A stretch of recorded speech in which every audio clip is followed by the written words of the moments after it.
Dobře, ano. Výborně. Kyselin táhne. Chceš facku?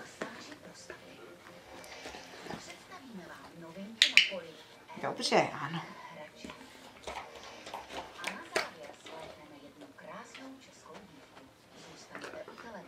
Co teď, víc? Dobře, nehrabej po tom koni. Poslítaný ruce z tebe, ty. Dobře. Výborně.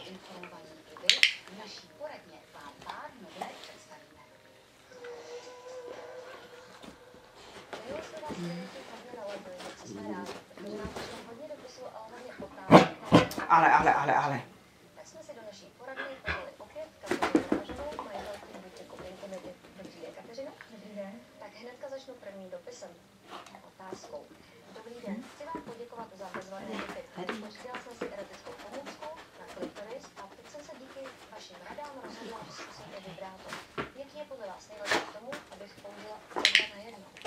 Tak to mě teda taky zajímá. Pako, teda já nevím. Každopádně bych doporučila novinku, je to pulzátor.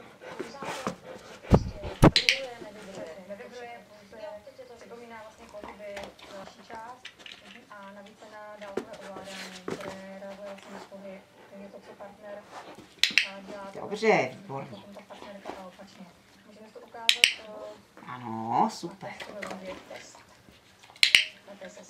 Jsi to žrala, ty blbečku. Blbej. Aha, ano. intenzity, ale ještě Výborně. Aha, anebo si můžete i navolit různé programy.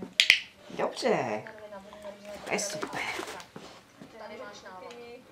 Můžeš koukat na... Dobře. To bylo výborně, ano. Super. Erotická hračka, něco párového, tak si představím, že si to užívají oba. Ne. Já chápu, že tohle je primárně předložené, abyste po tom sexu... Dobře. To bylo výborně, ano.